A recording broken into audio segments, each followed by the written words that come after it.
Narito naman ang mga balita mula sa bahagi ng Mindanao.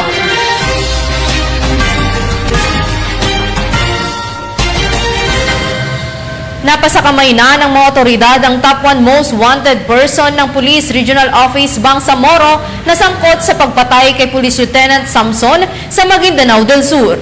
Ito ay resulta sa pagpupursige ng pambansang pulisya na hulihin ang mga taong pinaghahanap ng batas para panagutin sa kanilang nagawang krimen at bigyang hustisya ang kanilang biktima.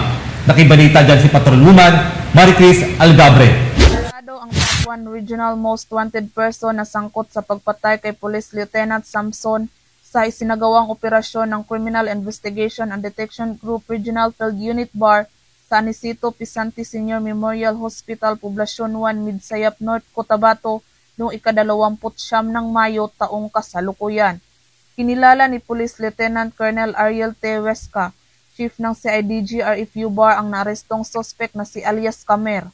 Naging matagumpay ang isinagawang operasyon ng mga otoridad ng CIDG Maguindanao del Sur Provincial Field Unit, katuwang ang CIDG Cotabato City Field Unit, Regional Special Operations Team RFU BAR, Provincial Intelligence Unit Maguindanao del Sur PPO, Ampatuan Municipal Police Station, 2nd Provincial Mobile Force Company Maguindanao del Sur PPO, Regional Mobile Force Battalion 14A at Regional Intelligence Unit 12 na may koordinasyon sa Midsayap Municipal Police Station na nagresulta sa pagkakaaresto sa suspect sa bisa ng warrant of arrest sa kasong double murder at multiple frustrated murder with less serious physical injuries ng Revised Penal Code Article 248, robbery at theft na walang inirekomendang piyansa para sa kasong double murder at multiple frustrated murder, 200,000 pesos para sa frustrated murder with less serious physical injuries, 72,000 pesos para sa kasong robbery at 36,000 pesos para sa kasong theft.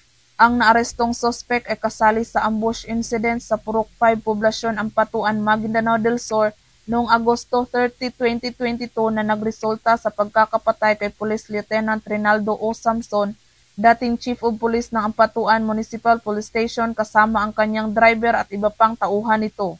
Ito rin ay nakatala sa e-warrant system bilang top 1 most wanted person regional ng PROBAR, top 1 most wanted provincial ng Maguindanao del Sur PPO at top 1 most wanted person municipal ng Sharif Agwak MPS. Ang nasabing suspect ay nasa ilalim ng hospital arrest dahil sa kanyang kalagayan sa medical at dadalhin sa opisina ng CIDG RFU BAR para sa dokumentasyon at tamang disposisyon.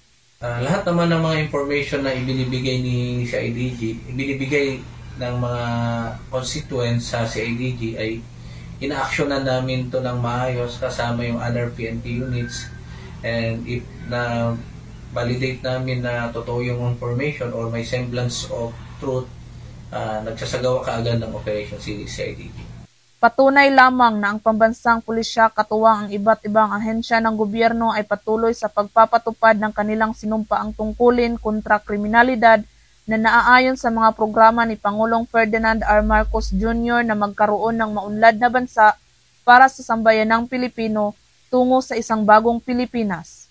Mula dito sa reyon ng Bangsamoro, ako ang inyong PNN correspondent, Patrolwoman Maricris Algabre, alagad ng batas, tagataguyod ng balitang pulis. Maraming salamat, Patrolwoman Algabre.